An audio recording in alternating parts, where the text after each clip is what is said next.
प्यारे बच्चों, पिछली वीडियो में हम लोगों ने डस्ट ऑफ स्नो पोयम जो कि रॉबर्ट ली फ्रॉस्ट के द्वारा लिखी गई है उसका हमने अध्ययन किया था। आज उसी पोयम का हम लोग स्टैंजा दे करके उस स्टैंजा से संबंधित कुछ प्रश्न दिए जाते हैं बोर्ड एग्ज़ाम में, और उन्हीं स्टैंजा को अच्छी तरह से पढ़ करके नीचे दिए गए क्वेश्चन का आंसर देना होता है। आइए हम लोग इसका अध्ययन करते हैं। डस्ट ऑफ स्नो यानी बर्फ का कण।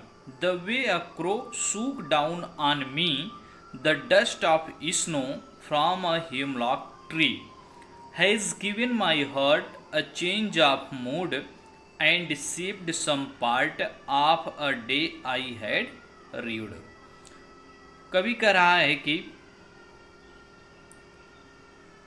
मैं रास्ते में धतूरे के पेड़ के नीचे दुखी अवस्था में खड़ा था और उस धतूरे के पेड़ के ऊपर एक कौवा बैठा हुआ था।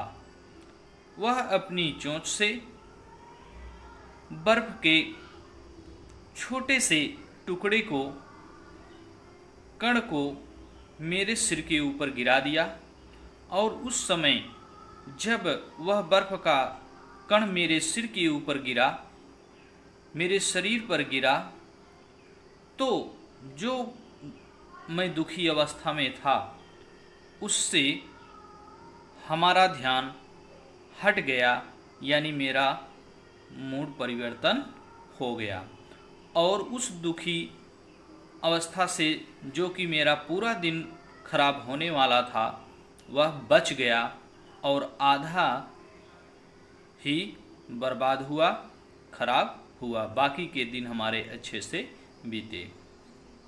Read the above poem and answer the questions based on them. यानी जो ये स्टैंजा या पोयम दी गई है इसी से रिलेटेड क्वेश्चन पूछा जाता है, जैसा कि इसमें दिया गया है। Where was the poet standing. Where was the poet standing. कवि कहाँ खड़ा हुआ था।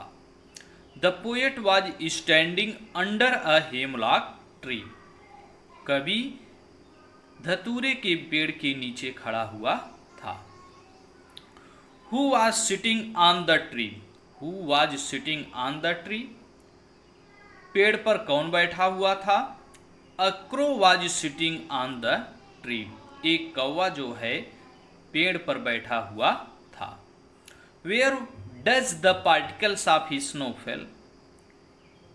बर्फ का टुकड़ा कहाँ गिरा, कहाँ गिरता है।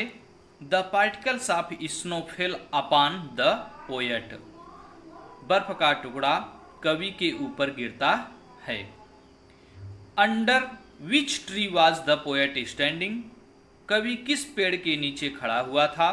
The poet was standing under hemlock tree. कवि धतूरे के पेड़ के नीचे खड़ा हुआ था।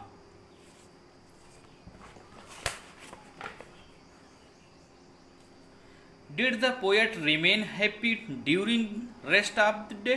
Yes, the poet remained happy during the rest of the day. Which particles did the crow shake down? The crow shook down the particles of snow. By whom the poem Dust of Snow is composed by? The poem Dust of Snow is composed by the poet Robert Frost। Here I stand for the, I stand for the poet। I किसके लिए यहाँ पर प्रयोग किया गया है। कवि के लिए प्रयोग किया गया है। तो यह जो हमने स्टैंजा अध्ययन किया है, ये पूरी जो